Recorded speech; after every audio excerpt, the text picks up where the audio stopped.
Je réactive le son ici et je pousse Alt. Vous m'entendez, c'est bon? Oui. OK. Donc, bon, merci beaucoup pour l'invitation. Je vais justement vous parler de matière noire. Et donc, en principe, si ça va trop vite, ouais. Donc, je vais vous parler en fait de qu'est-ce que c'est la matière noire. Donc, les slides sont en anglais, mais je vais parler en français, comme on a dit. Et je vais vous dire, vous raconter un peu qu'est-ce que c'est la matière noire et comment on la cherche, qu'est-ce on pense qu'elle soit et comment on la cherche au jour d'aujourd'hui. Donc, c'est un sujet assez ancien, vous allez voir, mais qui est un peu maintenant à nouveau à la pointe des recherches en physique des particules et en astroparticules parce qu'on ne sait pas de quoi il s'agit. On est très curieux de résoudre, on va dire, le mystère. Donc, j'ai préparé quelque chose d'assez non spécialisé. J'espère que ce n'est pas trop simple pour vous. À la limite, vous me faites poser des questions, on va discuter après s'il y a des choses que je n'ai pas réussi à couvrir. Alors voilà, donc je vais commencer avec une jolie image comme ça, juste parce que je vais reprendre cette image plus tard. Qu'est-ce qu'on est en train de regarder là? Donc ça, c'est un tout petit morceau du champ profond du télescope spatial Hubble. Et maintenant, on a beaucoup mieux parce qu'il y a le James Webb, mais là, c'était quelque chose qu'il y a une quinzaine d'années, en 2006, a fait beaucoup de bruit parce qu'en fait, ce qu'on est en train de regarder là, comme je disais, un tout petit morceau d'univers quelque part dans le champ profond du télescope Hubble.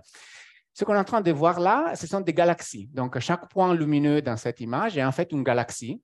Et chacune de ces galaxies contient des 100 milliards d'étoiles avec toutes les planètes, les nébuleuses, tout ça, comme des galaxies comme la Voie lactée ou même plus grandes.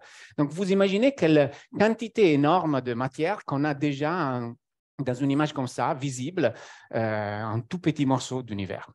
Et pourtant, si on regarde avec un télescope différent, et notamment un télescope à rayon X, je vais revenir plus tard sur exactement ce que c'est que cette image, etc. Mais si on regarde avec un télescope X, on verrait qu'en fait, il y a d'autres quantités de matière, en fait, même plus importantes que celles des galaxies, qui est ici, avec fausse couleur rouge, qui rayonne en rayon X. Donc, la quantité de matière qui est ici, c'est du gaz, en fait, qui est plus importante, une quantité plus grande de celle qui est dans les étoiles qui composent les galaxies. Et ça ne suffit pas, en fait. Ce qu'on voit dans une image comme celle-là est qu'en fait, il y a une autre quantité de matière, encore plus importante, qu'on n'arrive pas à voir avec un télescope. On va voir plus tard comment on peut s'apercevoir de sa présence, qui est en quantité encore plus importante du gaz et des galaxies. Et ça, c'est la matière noire que j'ai représentée, qu'on a représentée ici avec fausse couleur bleue. Donc, en fait, une image comme ça, une image astrophysique comme ça, nous dit que dans chaque coin de l'univers, en particulier ce morceau-là d'univers, ce qu'on voit n'est pas ce qui est réellement contenu dans l'univers lui-même. Donc, il y a une grande quantité de matière qu'on appelle matière noire, qui n'est pas visible ni dans l'optique, ni avec les rayons X. Et c'est ça qu'on va chercher, c'est la matière noire. De façon un peu plus quantitative, les données cosmologiques actuelles, dont je vais parler plus tard, nous disent qu'en fait, le fameux camembert du contenu total de l'univers est celui-là, contenu total d'énergie et matière de l'univers est celui-là. Donc, on a un petit morceau, une petite tranche de juste 1% qui est en forme d'étoile. Donc, je veux dire de la matière lumineuse qui émet de la lumière, celle qu'on voit facilement. On a 4% qui est en fait de la matière qui n'émet pas de la lumière directement, mais qui peut refléter de la lumière, qui peut être chauffée et donc émettre de la lumière. Par exemple, du gaz, des planètes, astéroïdes, même les trous noirs et des choses comme ça. Donc, ce sont de ce 4%-là. Donc, le total, ça fait 5%. Et tout le reste, c'est quelque chose d'inconnu ou mystérieux, disons. Et c'est pour ça qu'on l'appelle dark. Parce que ça n'émet pas de la lumière, ça ne reflète pas de la lumière, et donc c'est obscur, sombre, et aussi parce que c'est inconnu. Okay? Et il y a deux composantes principales. Donc, il y a l'énergie noire qui fait 69% du contenu total d'énergie et matière de l'univers. On ne va pas parler de ça. Et il y a le 26% qui est la matière noire, et c'est le sujet de mon exposé aujourd'hui. Donc, on pourrait discuter la différence entre énergie noire et matière noire. Peut-être, si on me pose la question plus tard, je vais y répondre. Je vais me concentrer sur la matière noire. Et en particulier, la matière noire est un sujet intéressant pour un physicien comme moi, parce qu'en fait, je vais vous dire après qu'on est assez convaincu qu'il s'agit de particules nouvelles, particules élémentaires nouvelles. Et donc, en fait, c'est un sujet qui se trouve au croisement entre la cosmologie et la physique des particules. Donc, comme on dit souvent, entre la physique de l'infiniment petit, les particules élémentaires, et l'infiniment grand, donc la cosmologie, l'évolution de l'univers, etc., etc. OK? Donc, ça, c'était juste pour introduire le sujet. On va voir pourquoi on est convaincu, comme première chose, pourquoi on est convaincu que la matière noire existe dans l'univers. Je suis sûr que vous avez déjà entendu parler de plusieurs choses sur ces points, mais je vais insister en particulier sur la multitude des preuves d'existence de la matière noire. Donc, il y a plusieurs choses. Les courbes de rotation des galaxies, ça, je pense que vous avez déjà entendu parler. Les amas des galaxies, les clusters of galaxies, et surtout la cosmologie de précision qu'on fait maintenant depuis une vingtaine d'années avec les satellites de fond diffus cosmologique et relevés des galaxies. Donc, en fait, je sais que tout le monde a entendu parler des courbes de rotation galactique parce que c'est intuitif, c'est facile à comprendre, on va dire, mais au jour d'aujourd'hui, c'est plutôt anecdotique, disons. Personne ne va baser la convention que la matière noire existe sur les courbes de rotation galactique. Je vais en parler parce que c'est simple à comprendre, justement, mais c'est quelque chose qui nous intéresse pas beaucoup maintenant. Par contre, la cosmologie des précisions, c'est quelque chose plus difficile à saisir, disons, mais qui nous donne une indication très concrète que la matière noire existe dans l'univers, au niveau, si vous voulez, du style 50 sigma, okay? Donc en termes de statistiques. Donc, c'est ça sur laquelle on base notre convention aujourd'hui, plutôt que le reste. Mais commençons par les choses plus simples, donc les courbes de rotation galactique. Qu'est-ce que ça veut dire, les courbes de rotation galactique? Bon, en fait, ça veut dire simplement considérer des galaxies spirales, comme par exemple M31, qui est la galaxie d'Andromède, donc notre voisine, ou NGC 6503, qui est une autre galaxie spirale quelconque, qui se comporte très bien. Ou peut-être on pourrait utiliser aussi notre propre galaxie, la Voie lactée, sauf qu'on y est dedans, donc faire ces mesures, c'est un peu plus compliqué. Donc, regardons une galaxie comme par exemple celle-là. Donc, les galaxies spirales, en fait, vous savez, c'est un bulge central avec beaucoup de matière, peut-être un trou noir supermassif et beaucoup d'étoiles autour, et après des bras spiraux qui tournent autour de ce centre galactique, n'est-ce pas? Donc, en fait, c'est des systèmes en rotation comme ça.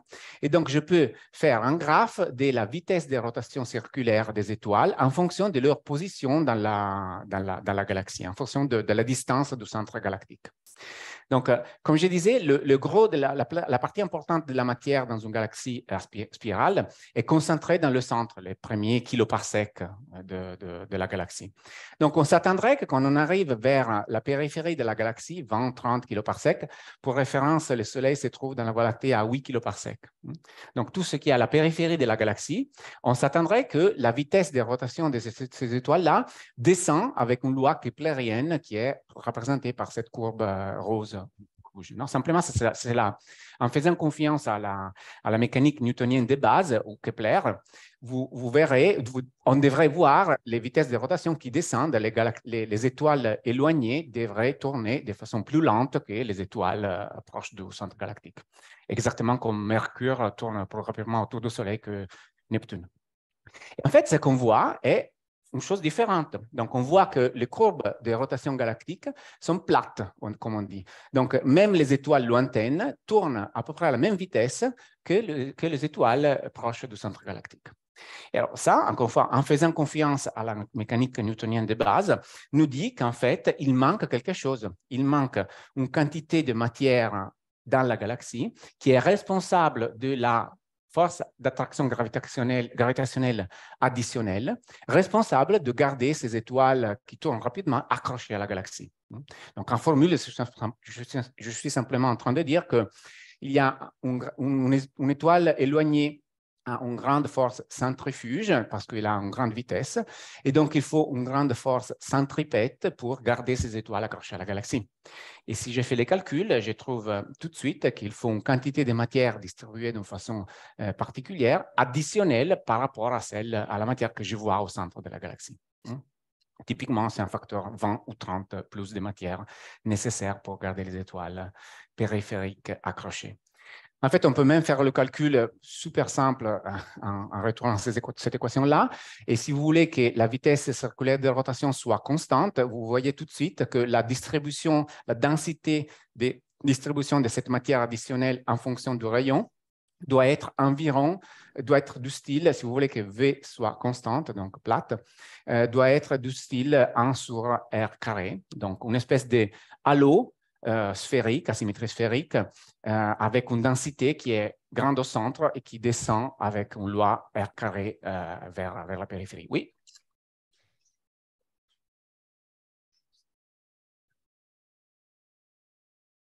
On sait pourquoi il y a cette forme, ces profils. Hein? Bah, disons que déjà, si je fais un calcul basique de comment un halo de matière qui interagit, là je m'avance un peu, mais un halo de matière qui interagit simplement avec la gravitation va se distribuer, on retrouve quelque chose qui a ce type de, c'est une sphère isotherme, on l'appelle, non? Quelque chose qui a un profil comme ça. Et après, si vous voulez, c'est juste simplement empirique. Pour avoir une vitesse de rotation constante, une courbe de rotation constante, il faut que le profil, donc la distribution avec R, soit ceci. Après, les simulations numériques dont je vais parler après, qui incluent aussi les baryons, donc la matière ordinaire, protons, les étoiles qui se forment et tout ça, vont nous dire que ça, c'est trop simpliste, il y a des choses un peu plus compliquées. Mais en gros, ça, c'est déjà une première approximation. OK. Donc, ça, on le connaît depuis longtemps. En fait, dans des systèmes un peu similaires à ceux-ci, c'est M. Zwicky que dans les années 30, en 33 pour la précision, pour la première fois, a utilisé le terme matière noire en allemand. Mais à l'époque, personne ne lui prêtait attention parce qu'en fait, c'était un peu trop tôt peut-être et les expériences n'étaient pas si sophistiquées et les observations n'étaient pas si sophistiquées. Donc, c'est en fait à partir des années 70 que Vera Rubin, qui travaillait à Washington, il me semble, elle a fait des analyses en fait sur la galaxie d'Andromède. Je me demande si celui-là n'est pas exactement le plot qu'elle a produit ou similaire. Et donc, elle a montré le vrai problème de la matière noire. Donc, ça fait à peu près 50 ans ou presque 60 qu'on a conscience de l'existence de cette matière dans les galaxies et dont on se demande toujours la nature. OK, donc ça, c'était pour dire qu'on sait depuis les galaxies qu'il y a une quantité de matière qui est plus abondante que la matière ordinaire qui remplit les galaxies avec un facteur 20, comme je disais typiquement. Ça varie beaucoup de galaxie à galaxie, mais en gros, c'est un facteur de cet ordre-là. Donc, on va passer à la deuxième chose, les amas des galaxies. Et là, je reviens à la figure, à l'image que j'avais mis au début, donc celle-ci. Donc, on pourrait faire un peu la même chose, donc les courbes de rotation à l'intérieur d'un amas de galaxies. Donc, un amas de galaxies, c'est un groupe de galaxies liées gravitationnellement entre 10 et 1000 galaxies, par exemple. Et on pourrait faire donc la même chose, donc des espèces de courbes de rotation en regardant comment les galaxies tournent autour du centre de gravité commun. Et ça, en fait, en gros, c'est ce que Zwicky avait fait dans les années 30. Mais on va regarder une chose différente qui est en fait utiliser le phénomène de l'antigravitationnel. Et là, en fait, je reviens justement à cette image que j'avais montrée du bullet cluster, donc l'amas du projectile, publié par une série de télescopes de la NASA en 2006. Pourquoi? Parce qu'en fait, ce qu'on est en train de regarder ici, c'est la collision de deux amas de galaxies qui se sont percutés et traversés l'un l'autre il y a 5,2 millions d'années, il me semble. Donc, ce que nous, on est en train de voir est le résultat de la collision. Donc, ça, c'est une simulation faite à Harvard qui vous montre les deux amas qui se passent à travers et qui, après, nous donne cette configuration actuelle qu'on est en train de regarder. Donc, ça, c'est le projectile et ça, c'est la cible, donc les deux amas qui se sont croisés. En l'optique, donc avec Hubble, on voit très bien l'amas projectile, le bullet, c'est celui-là, et on voit la cible, donc c'est celui-là, l'amas de galaxies qui est là. Donc, les galaxies, donc les points lumineux, se sont passés à travers sans problème. Oui, il y a eu un peu d'attraction gravitationnelle, peut-être, sûrement, mais en fait, comme vous voyez, sur cette échelle, les galaxies sont des points et donc ils se sont passés à travers sans problème. Rien de spécial là-dedans. Alors, les amas des galaxies sont accompagnés aussi par des nuages, des nébuleuses, des gaz, donc des gaz ordinaires, de l'hydrogène, de l'hélium, de l'azote et tout ça. Donc, ce gaz dans la collision, en fait, il a senti la collision, contrairement aux galaxies. Donc, les nuages de gaz se sont chauffés à cause de la friction. Et donc, vous voyez qu'ils ont un peu traîné, ils sont un peu en arrière par rapport au... Il y a un décalage entre les galaxies de l'amas et le nuage de gaz qui l'accompagnait. Et à cause de la friction, ils se sont chauffés et donc maintenant, ils sont en train de se refroidir en émettant des rayons X. Et c'est pour ça qu'on les voit. Là aussi, très bien, on comprend très bien de quoi il s'agit. Donc, la matière qu'on peut voir en optique ou en rayon X est toute dans cette image-là. Mais comme je disais avant, il y a une quantité de matière qui est localisée ici, dans les mêmes positions que le cluster de galaxies, donc que les galaxies lumineuses. Et ça, c'est invisible avec le télescope, on peut la voir avec les lentilles gravitationnelles. Donc, en regardant simplement une image, une source de lumière dans l'arrière-plan, et en regardant la déformation due à la relativité d'Einstein de ces rayons de lumière qui nous arrivent depuis derrière la lentille, qui est la masse localisée ici. Donc, avec une analyse statistique de la déformation de l'image de la galaxie en arrière-plan, on arrive à déterminer combien de matière on a dans ces lentilles, même si on ne la voit pas, mais on arrive à déterminer combien il y en a, et la distribution. Et donc, on arrive à déterminer que cette quantité de matière est plus importante que la matière qui émet en rayon X et des galaxies, et d'environ un facteur, encore une fois, 50 ou quelque chose comme ça. Oui. Oui, je dis que ce ne sont pas mesurés. Oui, mesurés. Pas vus, mais mesurés, oui.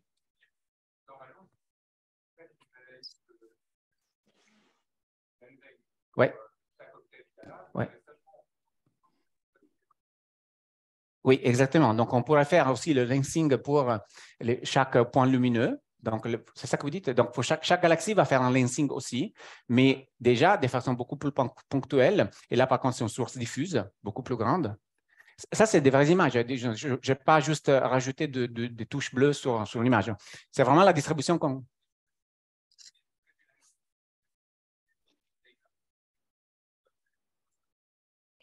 Les nombres d'objets comme voilà. Donc,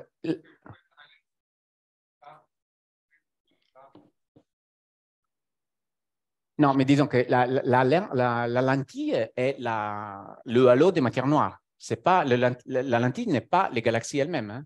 Donc là, il y a plusieurs plans. Donc, nous, on est ici.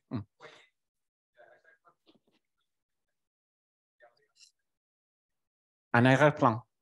Oui, il y en a beaucoup. Il y en a beaucoup, il y a plusieurs sources derrière et on arrive à reconstituer la distribution avec...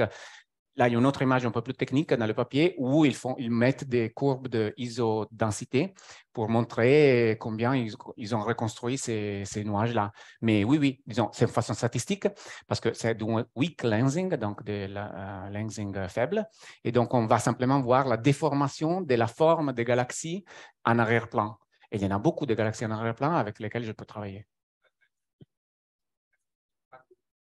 Non, mais là, c'est juste... OK, oui. Alors, celle-ci, je l'ai rajoutée à la main. Hein. Juste... La vraie image, c'est celle-ci.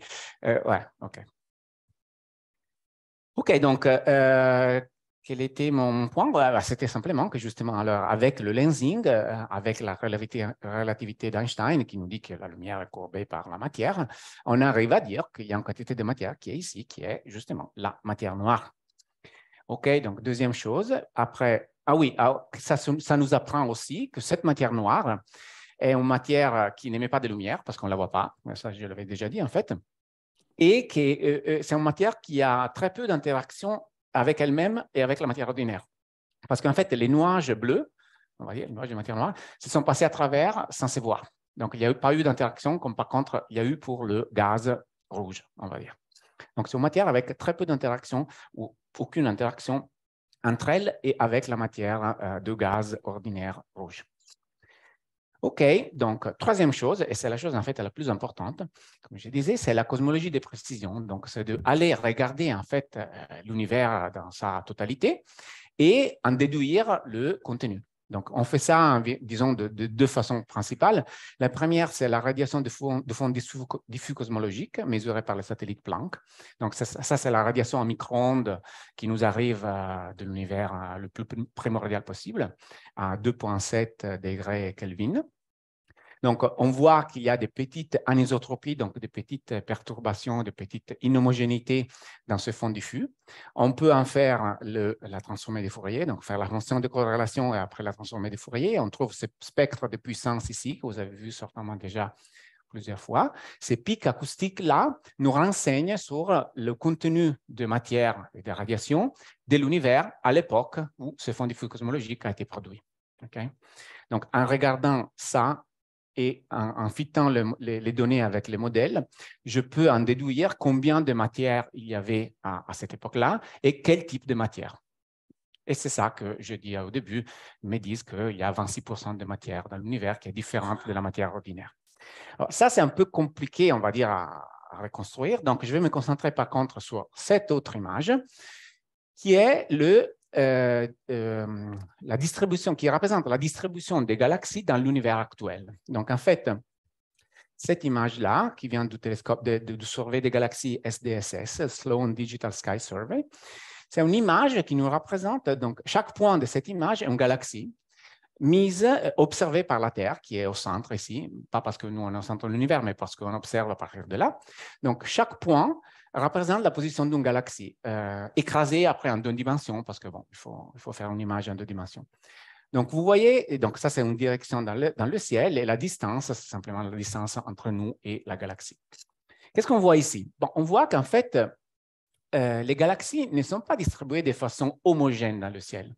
Mais il y a des structures, il y a une espèce d'échafaudage, ce qu'on appelle une cosmic web, donc le toile d'araignée cosmique, sous forme de filaments, de grumeaux, de vides, de pancakes, de grandes structures de ce type. Alors en fait, on se rend compte que c'est la matière noire qui crée cet échafaudage dans lequel les galaxies, après la matière ordinaire, les étoiles et donc les galaxies, vont se loger. Et donc, l'échafaudage est donné par la matière noire et les galaxies vont se loger dedans et faire cette structure qu'on voit à partir de la Terre. Alors, pour vous convaincre de ça, ce que je peux faire, ce qu'on fait en fait, est de faire des simulations numériques avec les ordinateurs. Donc, on va faire des simulations d'un morceau d'univers. On va dire, je prends une boîte, par exemple, d'une taille de, ça c'est une simulation assez ancienne, de 43 mégaparsecs cubes. Et j'y mets dedans des particules qui ont les propriétés de la matière noire. Donc, des particules qui interagissent de façon gravitationnelle entre elles, distribuées de façon presque homogène au début. Et j'ai fait évoluer ce cube d'univers entre un haut redshift, donc Z c'est le redshift, donc haut redshift ça veut dire l'univers primordial, jusqu'à aujourd'hui, redshift égal à 0. Qu'est-ce qui se passe? Il se passe qu'avec l'attraction gravitationnelle due simplement à la loi de Newton, les particules viennent s'attirer les unes les autres et donc former des régions plus denses et des grumeaux et laisser des vides ailleurs. Et vous voyez qu'il y a une espèce de toile d'araignée.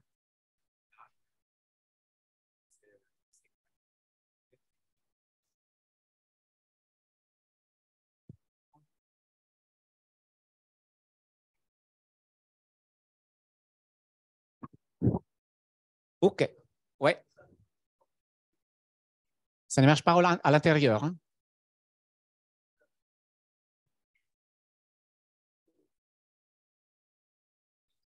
Est très homogène.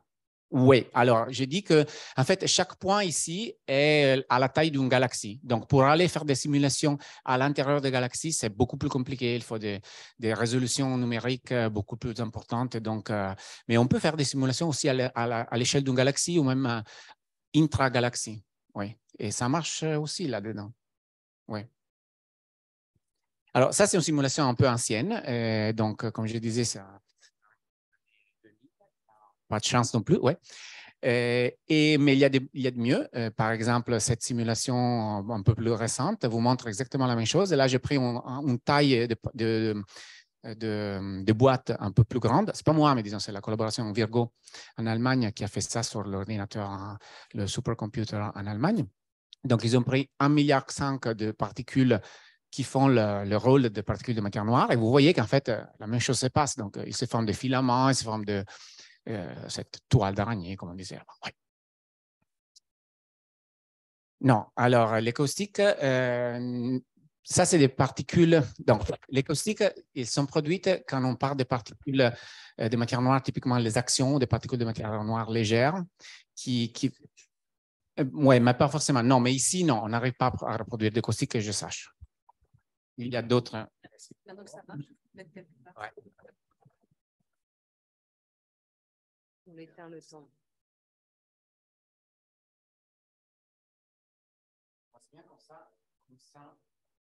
Comme ça, on a le temps de faire évoluer l'univers. Oui. Donc, on est arrivé à presque 2 milliards d'années. Vous voyez qu'en fait, les galaxies commencent à se former là. Donc, qui m'avait posé la question là, celle-ci au centre est une galaxie qui est en train de se former et les autres sont des sous-galaxies qui après vont faire un peu partie de l'amas général. Donc, mais on va couper et on passe au résultat final qui est en fait celui-là.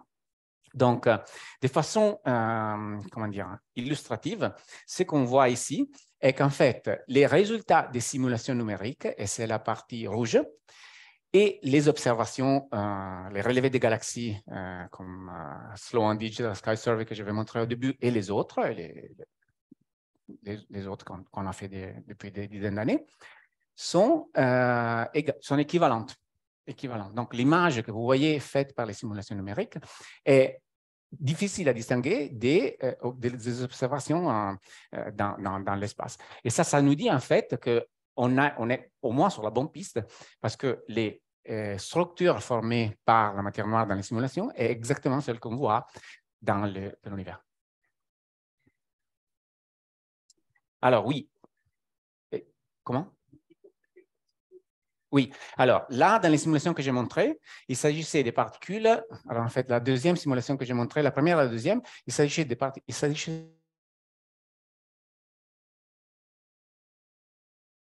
particules qui interagissent simplement.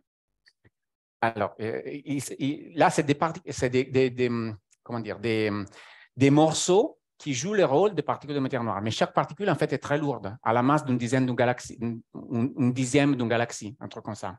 Okay? Donc, ça veut dire simplement qu'ils sont des objets avec une qualité de matière, donc des corpuscules, des gros corpuscules, avec une masse vraiment très gros, qui interagissent par interaction gravitationnelle. Ce que fait la matière, quand ils ont une masse, interagissent comme ça. Après, on fait des simulations où on met aussi, et c'est ça, c'est la simulation que j'ai sautée, une simulation où il y a aussi des particules baryoniques. C'est où que je l'ai fait? Voilà. Des particules baryoniques, donc des protons, des neutrons et tout ça, et les étoiles qui se forment, etc., etc. Et bon, là, on n'a pas trop le temps, mais si on arrive à un certain moment, dans ce film, on verrait les particules qui forment des étoiles, qui après vont exploser, faire des supernovas et des trucs comme ça. Et on arrive à reconstruire tout ça. Okay? Le résultat final, qualitativement, c'est un peu la même chose de ce que je venais de montrer. Oui, je ne vais jamais arriver à la fin là. Oui.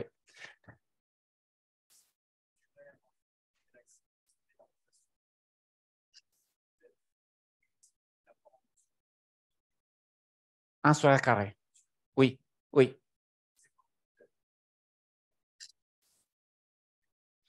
Au début. Au début, elle est répartie de façon presque homogène. Et pourquoi presque? Parce qu'en fait, on sait que dans l'univers primordial, il y avait des petites perturbations. Ce sont celles qu'on voit dans le fond du flux cosmologique. Oui, exactement. Donc là, ici, j'ai fait attention à dire presque homogène et pas homogène. Parce que si c'est homogène, rien ne se passe. Donc, non, la densité reste la même partout. Si c'est presque homogène, il y a une petite overdensity ici, là, et une petite anisotropie, donc une petite vitesse d'une direction ou l'autre. Alors, les gros mots vont se commencer à former simplement par attraction gravitationnelle. Ouais. Donc, les conditions initiales de cette simulation-là sont homogénéité avec petite perturbation dictée par le fond du flux cosmologique. Et à son tour, celui-là est dicté par la théorie de l'inflation et tout ça, mais ça, c'est théorie.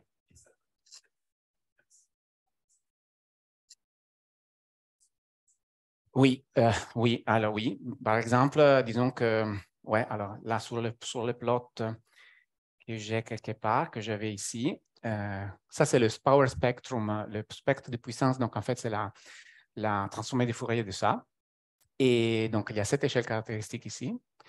Et il y a une autre échelle qu'on ne voit pas ici parce que ça, c'est un plot un peu ancien, à 150 kPa, donc ici, qui est l'équivalent de ce spectre acoustique-là. Bon, on pourrait en parler, mais disons que oui, on gère un peu ces échelles typiques. Oui, on retrouve ce qu'on s'entend. OK, donc, bon, arrivons à la conclusion de cette partie-là. Donc, je disais qu'en fait, c'est la matière noire qui crée ces structures-là, cet échafaudage, toile d'araignée, appelez comment vous voulez. On pourrait se demander tout de suite, bon, oui, d'accord, mais s'il n'y avait pas de matière noire, on aurait eu la même chose. Ben non, en fait, personne ne fait les simulations sans matière noire parce qu'on sait maintenant que ça ne marche plus. Mais dans les années 2000, on le faisait encore. Donc, par exemple, ça, c'est une simulation très rustique avec matière noire. Et là, on voit un peu la même chose qu'on voit ici. Et sans matière noire. Vous voyez que sans matière noire, si dans l'univers, j'avais juste de la matière baryonique, donc des protons, des neutrons, des atomes, comme on les connaît, on aurait des choses complètement différentes. On aurait des clusters beaucoup plus denses et des vides, des voids beaucoup plus importants. Donc, c'est ça qu'on voit dans l'univers, c'est pas ça. Donc, la matière noire existe, pour simplifier au maximum. Je dis juste ça de façon plus quantitative, parce qu'au final, on ne peut pas juste regarder les images, mais il faut faire aussi des calculs. Donc, dans la CMB, on fait le spectre de puissance et on retrouve ces points de données-là, avec par exemple le satellite Planck.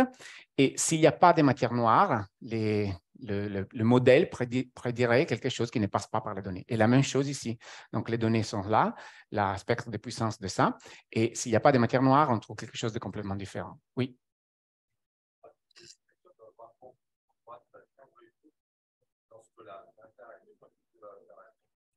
Oui, alors parce que j'ai un peu, oui, là j'ai réduit une autre chose. Pourquoi ici on obtient des choses différentes? Hein? Parce que, disons que ça c'est des protons, les atomes, non? Des protons. La différence fondamentale est que la matière noire interagit simple et neutre, j'y arrive, hein, est neutre, donc elle interagit simplement de façon gravitationnelle et pas de façon électromagnétique. Par contre, la matière baryonique, donc enfin, disons, les protons, ils interagissent de façon électromagnétique. Donc, en gros, ce qui se passe, c'est que deux protons qui s'approchent vont irradier des photons, et donc ils sont dissipational, donc ils vont dissiper de l'énergie, et donc ils vont s'accrocher beaucoup plus facilement. Et c'est pour ça qu'ils font des clusters beaucoup plus denses. La matière noire, deux particules qui interagissent de façon gravitationnelle, en fait, ils font ça. Et donc, au final, on a des structures beaucoup plus diffuses, disons, et c'est ce qu'on obtient ici. Donc, la charge électrique, donc l'interaction à laquelle la particule est sujette, est la différence fondamentale entre matière noire et une matière non noire baryonique ordinaire. OK, donc ça, ouais.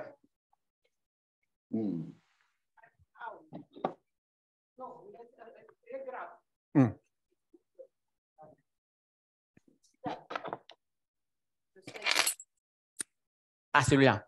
Oui. À droite, je suis d'accord que c'est un complètement différent. Mais si je regarde ta courbe, ouais. à chaque fois, quelques paramètres pour arriver, vous pouvez... Oui. Bah, je suis d'accord. Mais les paramètres qu'il faut changer est justement la quantité de matière. Et pour arriver d'ici à ici, il faut changer le rapport entre, et surtout pour avoir le troisième pic. Alors là, c'est un plot un peu ancien. J'aurais dû montrer quelque chose de plus récent. Je l'ai si vous voulez. Et alors ça, c'est des points très précis. Pas ceux-là, mais dans la physique actuelle, on a des points très précis mesurés par exemple par les satellites Planck. Et on arrive à déterminer très, très bien les modèles qui passent à travers. Et oui, il faut changer les paramètres. Et les paramètres, c'est par exemple combien de matières ordinaires, combien de matières noires, etc. Et on arrive à dire que la matière noire est 26%, plus ou moins une fraction de pourcent. Justement, en changeant les paramètres pour aller en accord avec la courbe. Ah ouais, je peux vous montrer, disons. OK. Donc, avançons. Et donc, je dis que ce graphe me montre qu'il y a des particules, que la matière noire est faite des particules.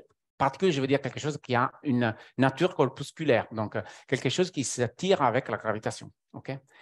Et qu'il s'agit des particules, alors là j'écris heavy, donc lourdes, je veux dire en fait que ce sont des particules qui s'effondrent, qui s'attirent de façon gravitationnelle, pas quelque chose qui s'échappe. Je vais vous dire pourquoi après. Alors, lourde, ce n'est pas exactement le terme exact, il faudrait dire cold, donc non relativiste, mais bon, on pourrait y retourner plus tard. Et aussi, on apprend que la matière noire est quelque chose de stable. Donc, quelque chose qui existait au début de l'univers, qui a été produit au début de l'univers par quelques mécanismes. Et après, elle est toujours là avec nous. Parce que dans ces films que j'ai montrés, en fait, vous voyez qu'elle est responsable de l'évolution de la formation des galaxies, des structures, de la formation des structures dans lesquelles les galaxies vont se loger.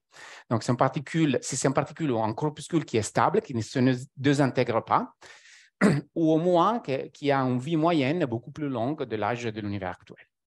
Ce qui veut dire en gros stable. OK, donc on est arrivé à la fin de cette partie-là. Juste pour dire qu'en fait, avec ces trois preuves, évidences pour l'existence de la matière noire, des natures complètement gravitationnelles, comme j'ai dit plusieurs fois, on arrive à être convaincu à plusieurs segments, on pourrait regarder en détail, qu'il y a une quantité de matière avec ces propriétés-là dans l'univers et dans les galaxies aussi. Oui, alors j'ai décidé de ne pas parler de ça. Il y a toute une série de théories sur la gravité modifiée, parce que j'ai fait très bien attention de dire toujours qu'en faisant confiance à la gravitation newtonienne, en faisant confiance à la relativité générale, etc., on obtient ça. On peut penser de ne pas rajouter de la matière, mais changer les lois de Newton ou d'Einstein. Oui, alors il y a tout un champ de recherche sur ça. Disons que je sache, il n'y a aucune théorie pour l'instant qui arrive à expliquer les trois choses donc sur des échelles si différentes, galaxies et amas de galaxies et univers en général, en totalité, qui tient la route. Il y a un monde, par exemple, Modified Newtonian Dynamics, qui peut expliquer les courbes de rotation en modifiant la gravité de Newton de façon un peu empirique, très bien, mais ça ne marche pas pour ça. Vice-versa, il y a des modèles qui arrivent un peu à expliquer les pics de la CMB, mais ils se trompent au niveau des galaxies. Donc, l'hypothèse la plus économe, disons, c'est de dire je rajoute un ingrédient, la matière noire, qui a des propriétés d'interaction simplement gravitationnelles avec la gravitation connue, et je cache toutes les cases. Et je coche toutes les cases. OK. Donc, maintenant, il faut savoir de quoi il s'agit, parce qu'on a convaincu, les astrophysiciens, les cosmologues sont convaincus qu'elle existe, mais maintenant, il faut comprendre de quoi il s'agit. Donc, quelles sont les propriétés? Alors, j'ai dit plusieurs fois, mais j'insiste, donc, la matière noire, on l'appelle matière parce qu'elle a les caractéristiques d'une matière, donc corpusculaire, quelque chose qui a une nature corpusculaire. Donc, en gros, en cosmologie, ça veut dire qu'en fait, si vous prenez un certain volume de l'univers, vous doublez ce volume, la quantité de matière qui est dedans est la même et donc la densité est divisée par 2. Donc, la densité d'une substance qu'on appelle matière, ça veut dire que ça évolue avec l'inverse du volume en cosmologie. Ça, c'est ce que fait la matière noire, donc c'est une matière. Et en particulier, on pense qu'elle pourrait être une particule, une nouvelle particule qu'on n'a pas encore découverte. Pourquoi? Parce qu'en fait, les propriétés de la matière noire, de la substance qu'on appelle matière noire que j'ai citée, qui sont ici, donc neutres, stables, abondantes, etc., ne peuvent pas être produites par aucune particule dans le modèle standard de la physique des particules. Donc, vous savez tous, il y a les quarks, il y a les leptons, il y a les bosons de Higgs, il y a le reste. Il n'y a aucune particule qui arrive à avoir ces propriétés-là. Alors, ça, au début, n'était pas complètement évident pour tout le monde. Alors, disons qu'on peut procéder de façon empirique en disant, ben oui, mais d'accord, est-ce que je peux exclure toutes les possibilités? Par exemple, on pourrait se dire, bon, il y a tellement de choses dans l'univers, la matière noire pourrait simplement être un objet astrophysique bizarre de quelque sorte. Par exemple, je ne sais pas, un grand nombre de neutrons, de neutrons libres dans l'univers. ou un gaz diffus, ou des trous noirs, des naines brunes qui se baladent dans l'espace comme ça, on ne les voit pas, mais ils ont ces caractéristiques-là. Bon, alors, évidemment, ça ne peut pas être des neutrons parce qu'ils ne sont pas stables. Après 12 minutes, ils se désintègrent, n'est-ce pas? Ça ne peut pas être du gaz parce que sinon, par exemple, dans les amas de galaxies, on aurait vu l'échauffement de ce gaz-là. Bah, les trous noirs, les naines brunes, etc. Alors ça a été considéré pendant longtemps. On a cherché si la matière noire dans le halo de la galaxie, de la Voie lactée, était faite par des trous noirs qui se baladaient un peu partout.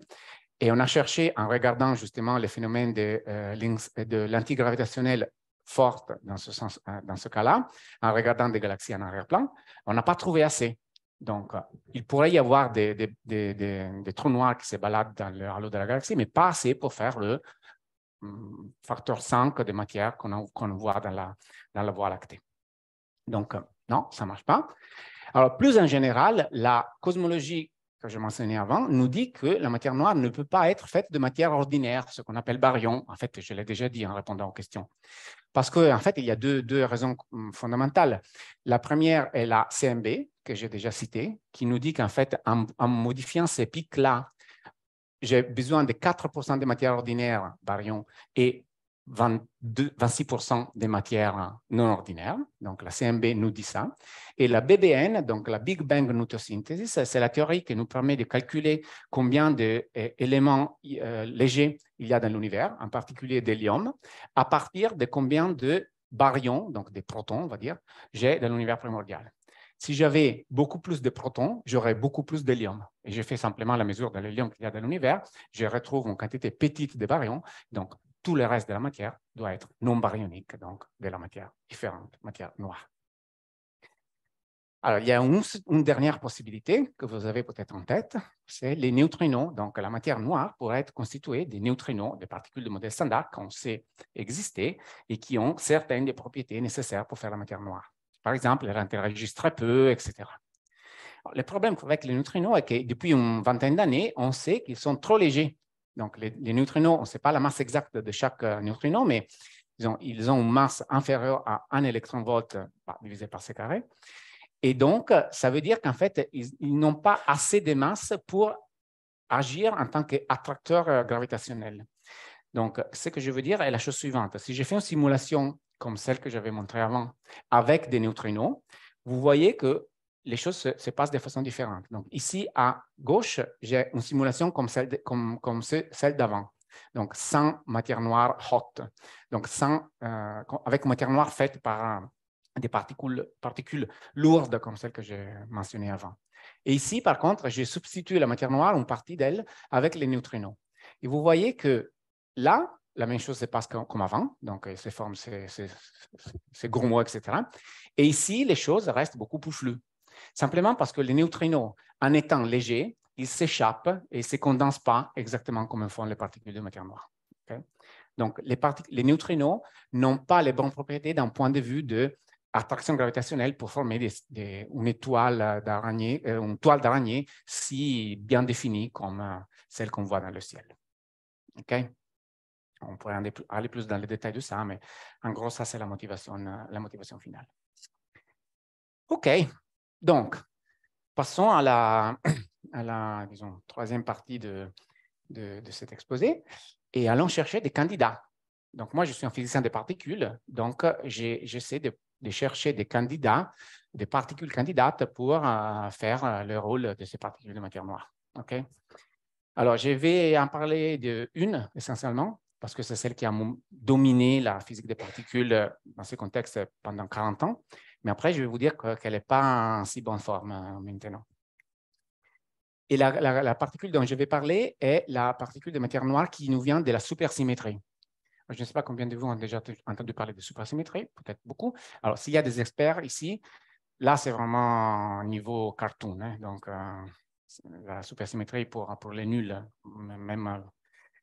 OK, donc l'idée de la supersymétrie de base est celle-ci. Donc, vous avez le modèle standard ici, donc les quarks, les leptons, les médiateurs de force et le boson de Higgs, n'est-ce pas? Et on a le boson de Higgs qui a une masse de 125 GeV mesurée au LHC. n'est-ce pas? Et il y a 11 ans. Donc, ça, on l'a mesuré, ça, ce sont les particules, et on s'est rendu compte tout de suite, en fait, ça fait des dizaines d'années qu'on se dit qu'en fait, la masse du boson de Higgs est corrigée au niveau de la théorie des champs à une boucle, un loop, par des boucles qui contiennent toutes les particules du modèle standard, en particulier les quarks top, qui est le plus lourd et donc le plus important. Et cette correction en loop est de l'ordre de 10 à la 19 GeV. Donc, si vous faites les calculs, si vous mettez un cutoff de cette loupe à l'échelle de la masse de Planck, ce qui serait le cas si le modèle standard est valable jusqu'à cette échelle, vous avez que la première correction, la correction au niveau une boucle par rapport au niveau arbre, on va dire, est 17 ordres de grandeur plus grande. Ça, c'est embarrassant, non? Disons, c'est un échec total de la théorie des champs, si vous voulez. Et alors, une des solutions qu'on a trouvées, il y avait plusieurs raisons aussi, mais disons, une des solutions au niveau phénoménologique qu'on a trouvé est d'introduire un secteur supersymétrique, donc un secteur miroir de particules qui sont représentées ici, qui ont en fait les mêmes propriétés des particules du modèle standard, avec la différence que là où il y a un boson pour le secteur du modèle standard, il y a un fermion pour le secteur supersymétrique et vice-versa. Donc, par exemple, déjà, moi je fais 44. Alors, par exemple, là où il y a un électron, qui est un fermion dans le modèle standard, il y a un super-électron qui est un boson dans le secteur supersymétrique. Okay? Et là où il y a un photon qui est un boson, il y a un photino qui est un fermion. Okay? Donc, la correction en loop de ces particules-là, puisque le spin statistics est différente, on a une correction qui on va simplifier au bout, c'est du même ordre, mais avec un signe inverse. Et donc, en fait, vous avez que les corrections en boucle des particules supersymétriques effacent les corrections en boucle des particules du modèle standard. Alors, la supersymétrie, après, pour des raisons techniques, il y a deux bosons de Higgs et donc deux partenaires de bosons de Higgs. Bon, après, évidemment, ça ne peut pas être réalisé dans la nature parce qu'on n'a jamais vu un super-électron avec la même masse d'un électron. Donc, il faut dire que la supersymétrie est brisée. Donc, il y a un écart des masses. Disons, par exemple, de l'échelle de 200 GeV environ. Donc, la cancellation est imparfaite. Et donc, vous allez avoir que ce qui reste correspond à peu près à la masse du boson de Higgs. Donc, ça, à la base, c'est ce qu'on appelle la solution du problème de la hiérarchie dans le modèle standard. Donc, expliquer pourquoi le boson de Higgs a une masse si petite, tandis que la correction en boucle me dirait une valeur beaucoup plus grande.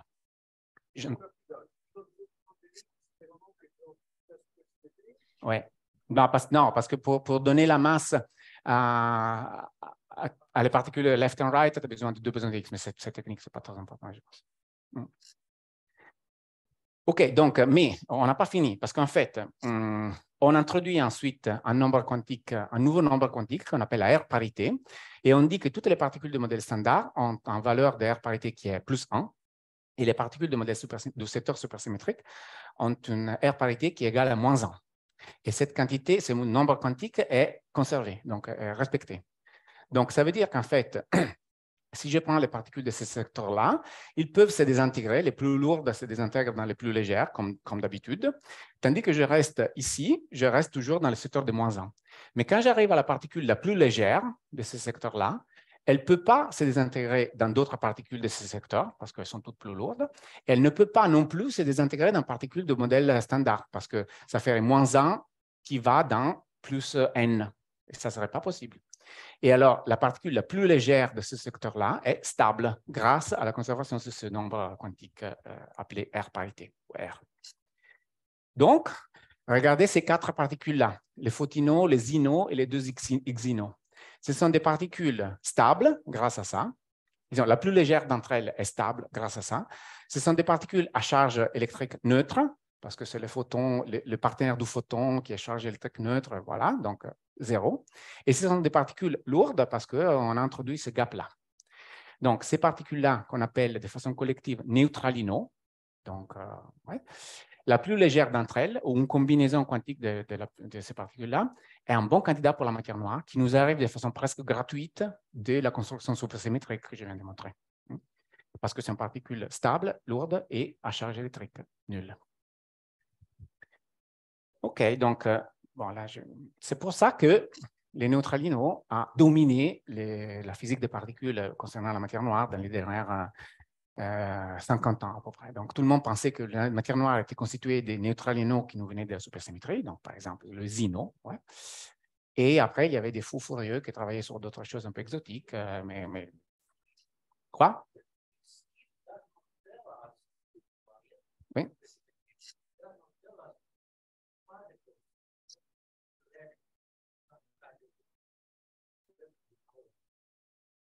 Non. Ah, OK, oui, oui. Ouais, en anglais, français. Ouais. Disons que ces particules-là ont des interactions au maximum faibles. Dans le sens faible, je veux dire SU2 du modèle standard, donc les interactions faibles. Donc, ouais. Et ça, c'est suffisant. C'est une interaction suffisamment faible pour être cosmologiquement considérée comme nulle.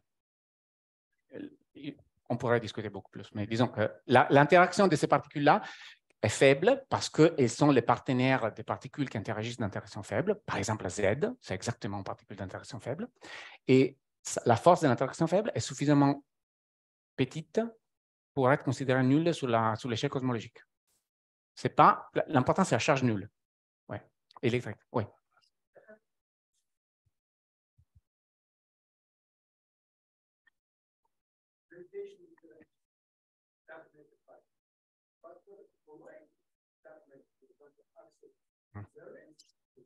Yes.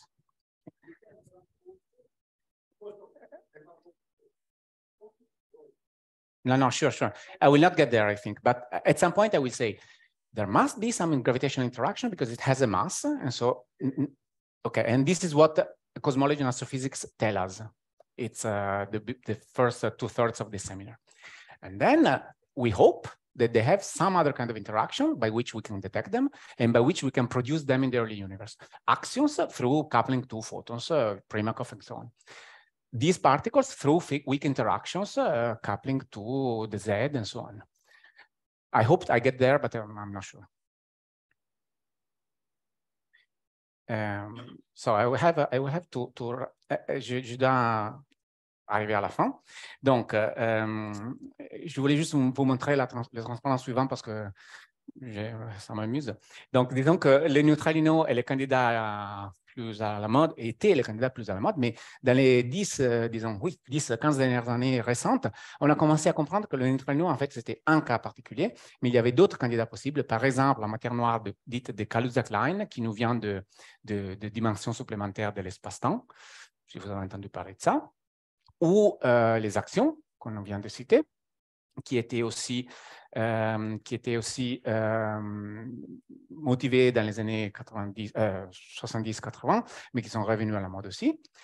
Et d'autres candidats, par exemple, la matière noire minimale, ça c'est toute une classe, bon, ça c'est mon modèle à moi, donc c'est pour ça que je le mets ici. Mais il y a plusieurs catégories de particules comme ça. Et après, on a commencé à voir une explosion dans les 10 dernières années des particules candidates, par exemple, je ne sais pas, la symétrie dark matter, secluded dark matter, self-interacting, symptom, dipolar, Godzilla, and so on and so on. Donc, en fait, si vous regardez l'archive HepTH chaque jour, HepPH ou TH chaque jour, vous avez au moins, disons, 2 fois par semaine, vous avez un nouveau modèle de matière noire. Après, quand vous arrivez à un modèle style Large Nightmare Dark Matter, bon, laissez tomber, vous fermez l'ordinateur. Mais plus sérieusement, en fait, derrière chaque modèle, il y a un travail, on va dire, la plupart du temps sérieux, pour trouver un candidat qui a les bonnes caractéristiques que la cosmologie et l'astronomie nous montrent, donc celles que j'ai montrées avant. Là, alors, je pense que soit je vais terminer, soit je vais dire en quelques mots comment on cherche ces particules de matière noire. Vous me dites. 2 minutes. Alors, disons que on a dit que dans la matière noire, que dans la galaxie, il y a de la matière noire. Donc, en particulier, il y a un halo de particules de matière noire qui sont un peu partout. On ne les voit pas, mais ils sont là. Ils se baladent dans toutes les directions avec une distribution de vitesse qui est à peu près selon les simulations numériques Maxwell-Boltzmann, donc à peu près comme ça, pas exactement, mais Maxwell-Boltzmann, donc elles vont partout, avec une vitesse typique de 200-220 km par seconde, donc sont en train de passer un peu partout. Ils traversent le plan galactique parce qu'ils vont de haut en bas et de bas en haut, et donc ils traversent aussi toute la matière. On a dit qu'elles interagissent très peu avec la matière ordinaire, donc elles sont en train de passer aussi ici.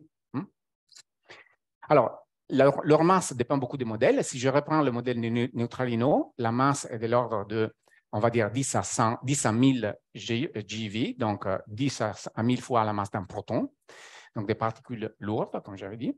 Et si je fais les calculs, ça veut dire en fait que dans un volume comme une canette de coca, il y a environ une à 10 particules qui se baladent, qui sont en train de passer dans chaque instant. Voilà. Alors le problème, c'est quoi? Le problème, c'est qu'en fait, ces particules-là, elles interagissent très, très peu avec la matière ordinaire. Et c'est pour ça qu'on n'arrive pas à les attraper. Mais, comme je disais, dans la plupart des modèles, peut-être tous les modèles, en fait, il y a une petite interaction qui peut être celle des actions, celle des WIMPs, etc. Et donc, avec cette petite interaction, on espère arriver à avoir des signaux dans le modèle, disons, dans le laboratoire, en plus de ceux de la cosmologie. Donc, il y a essentiellement 3 pistes pour faire ça. La première est la détection directe. La deuxième est la production collisionneur. Et la troisième est la détection indirecte. Donc, je vais discuter ça, et je laisse tomber ça. Et ça me prend peut-être 2 minutes. Donc, la détection directe, c'est très simple à comprendre. En fait, on a dit que les particules passent à travers la Terre et le plan galactique. Donc, ce qu'on fait est qu'on met un détecteur très sensible, fait de quelque chose de très pur, par exemple un bloc de germanium ultra pur, mais il y a d'autres techniques, sous une montagne, par exemple le Gran Sasso en Italie, où il y a les laboratoires souterrains, ou sinon à Modane, au Fréjus. Et on attend, donc ça pourrait être abrité des rayons cosmiques, évidemment, et on attend qu'une particule de matière noire qui a traversé toute la montagne, une fois tous les milliards de particules de passage, elle peut frapper un noyau de germanium et donner un petit recul nucléaire. Donc, vous voyez, dans un détecteur fait de 3 kg de germanium ultra pur, rien ne se passe pendant un an, et une fois par an, vous avez un recul nucléaire. Donc, si vous arrivez à attraper ça, vous voyez que c'est comme une boule de billard qui arrive invisible, qui arrive de nulle part et qui déplace un noyau de votre détecteur. Donc, vous avez un signal de matière noire. Quel est l'état actuel des recherches? Alors, dans ce plot très encombré, on voit la masse de la particule, donc en parlant de particules de WIMP, donc Weakly Interacting Massive Particles, par exemple d'une masse de 100 GeV, 100 fois la masse d'un proton. Vous voyez qu'il y a quelques expériences, par exemple la fameuse expérience d'Ama qui avait trouvé un signal et d'autres expériences qui ont exclu ce même signal-là. Donc ça, c'est des contraintes de toute cette région ici en haut est exclue par ces expériences-là réalisées dans les années récentes ou presque. Qu'est-ce qu'on a sur l'axe vertical? On a la section efficace d'interaction entre la particule de matière noire et le nucléon qui est frappé dans le germanium, par exemple, ou dans d'autres substances. Récemment, le plot est devenu encore plus encombré parce que les expériences ont commencé à exclure de plus en plus des régions. Donc ça, c'est l'état actuel 2022, la contrainte actuelle. Et tôt ou tard, on va arriver à ce plafond, ce plancher-là, qui est celui où les neutrinos qui nous arrivent du Soleil et de l'atmosphère font le même effet de déplacer un noyau de germanium. Donc, ça, c'est le futur, les expériences programmées dans le futur proche. Donc, là, il y a plusieurs frontières, aller vers la basse masse, essayer de couvrir ici ou aller vers la haute masse, on pourrait en discuter. La détection indirecte, ça veut dire quelque chose de complètement différent, et en fait, c'est ce sur lequel je travaille. Donc, en fait, ça veut dire qu'on va chercher dans la galaxie les particules ordinaires qui sont produites par les annihilations des particules de matière noire. Donc, dans la galaxie, il y a des particules de matière noire distribuées avec un halo diffus, ça, je l'ai déjà dit avant. Et dans cet halo, 2 particules de matière noire peuvent de temps en temps se rencontrer et produire des particules ordinaires. Par exemple, un proton ou un électron, un antiproton, un antiélectron, un positron. Et donc, on va chercher les excès des protons, d'électrons, des antiprotons ou des positrons on top of de cosmic rays qui sont produits par les étoiles. Si on va voir un excès, on va voir quelque chose qui pourrait être un signal de matière noire. L'état actuel est que là aussi, on n'a rien vu. il y a juste des contraintes. Donc, dans ce plot un peu similaire à celui d'avant, que j'ai mis à jour l'année dernière, ça, c'est la masse de la particule. Ça, c'est la section efficace d'annihilation entre deux particules de matière noire. Toute la région ici est excluse. Et là, on est en train d'aller essayer de regarder ce coin-là des particules, de l'espace de paramètres. Donc, quelques TeV de masse et une section efficace d'interaction de l'ordre de 10 à la moins 26 cm3 par seconde. OK, donc, arrivons à la fin. Là, je saute la dernière partie sur les collisionneurs. Et bon, la conclusion, c'est simplement qu'on essaie de comprendre ce que contient l'univers, de quoi fait l'univers. On a compris qu'il y a 26% qui est de la matière noire. On a compris que cette matière noire est parmi nous un peu partout, si on ne se trompe pas, et qu'on essaie de la chercher. On a plusieurs candidats, même trop, et on essaie de la chercher avec la physique spatiale, avec la physique souterraine et la physique collisionneur, par exemple, au CERN à Genève. Et voilà.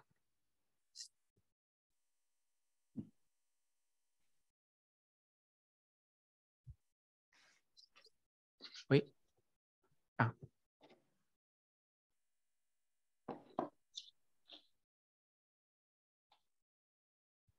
Oui, et il y avait une question sur la relation entre la matière noire et la matière normale. Donc, parce qu'on a dit que l'interaction elle est faible, mais néanmoins, dans la collision des amas des galaxies, elle suivait les galaxies. Oui. Et aussi, on a dit que la matière noire a structuré un peu l'univers et ensuite les galaxies se plaçaient autour. Oui. Elles se placent dans les trous ou là où elle est. Non, oui. Alors, dans la figure de la collision d'amas des galaxies, le nuage de matière noire suit les galaxies simplement parce que par inertie, elles restent collées. Ce n'est pas qu'il y a... OK? Donc, il faut imaginer j'avais le film, hein, il faut imaginer qu'on commence par une distribution de deux halos faits de matière noire et de matière visible. Et après, là, c'est le film. Et après, donc, les deux sont concentriques, disons. La matière noire qui est bleue continue sa course sans problème. Et par contre, la matière ordinaire se coince au milieu. Donc là, c'est pour ça qu'elle suit. Ce n'est pas parce qu'elle est liée aux galaxies, c'est simplement qu'elle suit. Okay. L'autre question, c'était que les galaxies, donc la matière noire forme les grandes structures et après, disons, on va dire comme ça, les galaxies vont se loger dedans. C'est-à-dire, mais ça, c'est purement gravitationnel. Donc, les nuages de gaz, hydrogène, hélium, etc., sont attirés dans le puits de potentiel formé par les particules de matière noire. Donc, c'est purement gravitationnel. Là, il n'y a pas une interaction autre que la gravitation. Après, on peut dire, une fois que les galaxies sont formées, ils se forment des étoiles. Il y a beaucoup d'astrophysique non gravitationnelle, les étoiles qui explosent, etc., etc. Donc, il y a une physique non gravitationnelle là-dedans. Mais le fait qu'elles suivent, c'est juste parce que c'est la gravitation qui fait tomber dans le puits. OK, merci.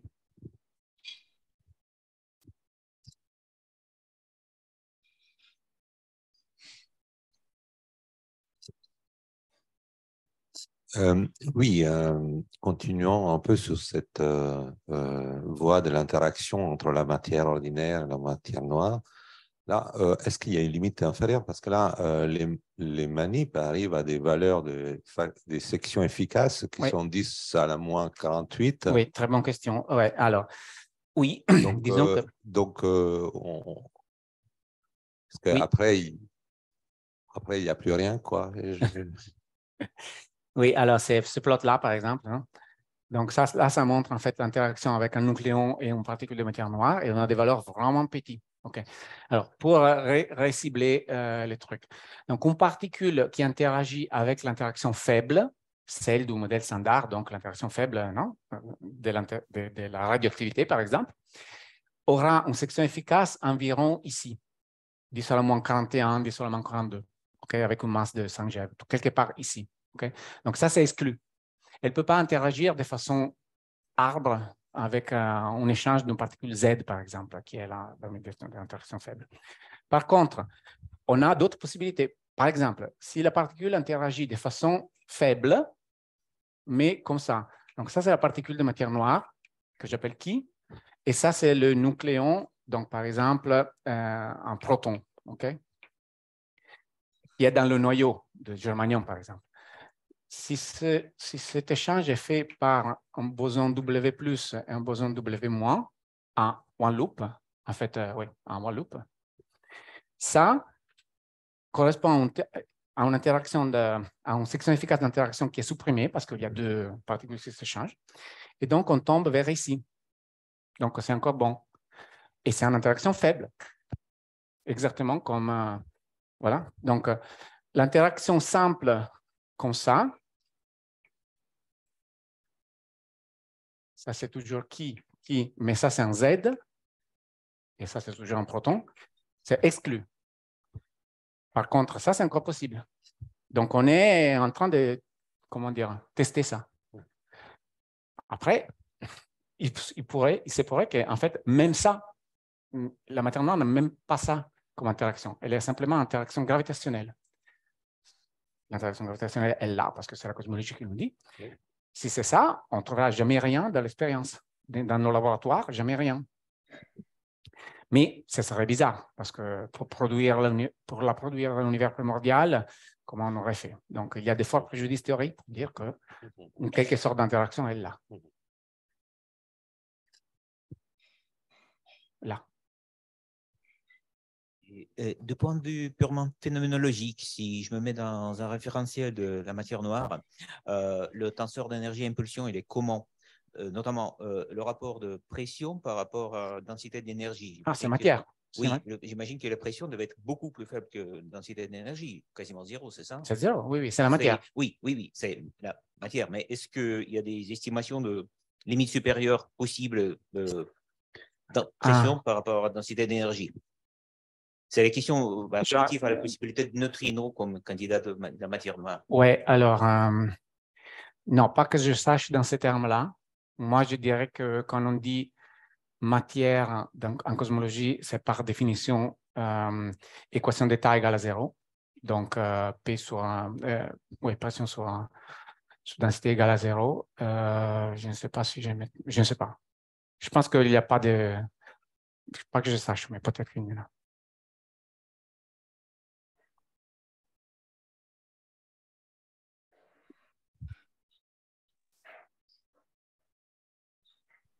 On n'a rien dit à propos de Dark Energy. Est-ce qu'il y a des liens entre Dark Energy et Dark Matter? Alors, oui, il pourrait y avoir des liens, mais les deux choses sont complètement différentes. Hein? Okay. Dark Energy, Dark Matter. Alors, j'ai un peu fait allusion à ça. La matière noire, c'est quelque chose qui se comporte comme de la matière en cosmologie. Ça veut dire en fait que le volume, si je double le volume, la densité devient la moitié. Ça, c'est exactement ce qu'on s'attend de matière. L'énergie noire, c'est quelque chose qui a deux différences fondamentales. La première est qu'en fait, elle ne se comporte pas comme de la matière en cosmologie, mais elle se comporte comme un fluide homogène. Donc, ça veut dire que si je prends ce volume qui contient une certaine densité d'énergie noire, je double le volume, la densité reste constante, la même. Okay? Donc, ça veut dire que la quantité d'énergie noire qui est contenue dans le volume double est le double. Okay? Donc, c'est quelque chose qui reste constant sous l'expansion de l'univers.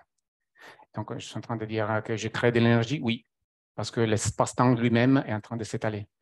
Okay? Donc, ça, c'est la différence fondamentale entre l'énergie noire et la matière noire. L'une se dilue avec l'expansion de l'univers, comme on s'attend de la matière. L'autre, non. Elle reste constant en termes de densité sous l'expansion de l'univers. Et c'est pour ça qu'en fait, l'énergie noire est en train de gagner sur la matière noire au fur et à mesure que le temps passe. L'autre différence fondamentale est que les matières noires, elles se condensent, elles s'accrochent, elles font les gros mots qu'on a vus. Elle a une attraction gravitationnelle. L'énergie noire, pour ce qu'on sait jusqu'à là, elle est homogène, elle est uniforme. Donc, elle n'a pas de gros mots. Alors, après, qu'est-ce que c'est l'énergie noire? Ça, c'est les propriétés générales. Qu'est-ce que c'est l'énergie noire? C'est une constante cosmologique, qu'on appelle d'habitude lambda. Alors, elle est constante toujours et partout. Et peut-être elle est associée au vide, donc l'énergie du vide, ça on ne sait pas. Mais sinon, elle pourrait être un champ scalaire de quelque sorte, dont la densité reste constante partout dans le temps, et dans l'univers. Donc, il y a ce qui s'appelle la quintessence, etc. Donc, il y a plusieurs modèles dans l'énergie noire aussi, mais les propriétés fondamentales sont densité constante dans le temps et non gros mots, non accumulation. Après, s'il y a des liens, oui, il y a des modèles où la matière noire et l'énergie noire sont des manifestations d'un même champ qui fait d'un côté la densité correspondant à l'énergie et de l'autre les chromos correspondant aux particules. Mais c'est des modèles un peu exotiques qui, que je sache, ne marchent pas très, très bien. Remercier Marco et encore une fois pour cette belle présentation. Merci beaucoup.